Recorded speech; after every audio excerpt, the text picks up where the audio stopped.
This is George. He is about to produce session 1 of a 3-day workshop.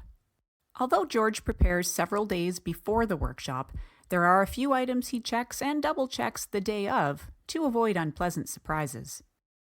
First, he checks his technology.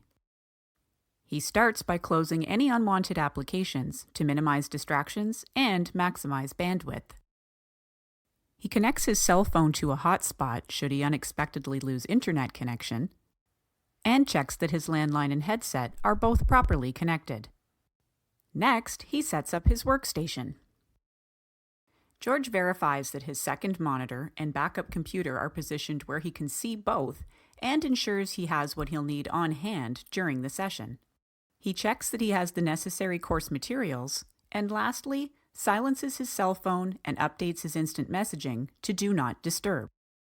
George then spends time reviewing his class roster. He makes notes about the participants, where they're from, whether they've previously attended other training sessions, or any other noteworthy details. Using the participant list, he also prepares for any activities during the session that will require him to assign the participants to different groups. George knows that these steps can be done at any point on the day of the session. About 45 minutes prior to the session start time, George logs into the virtual classroom and checks the audio connection. He then completes one final check of the entire virtual classroom, ensuring it's been cleared of previously entered user content if necessary. He also makes sure the slideshow is set to the welcome slide. If the platform requires him to do so, George would also rebuild any polls or load content to the room. And just to be safe, George also logs into the virtual classroom using a backup computer in case there are any issues with his main computer during the session. Lastly, he adds the conference details and welcome notes to the chat window.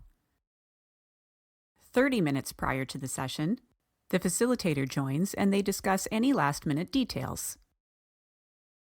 And finally, 15 minutes prior to the start of the session, George grants learners access to the virtual classroom so everyone can get settled and the warm-up activity can begin.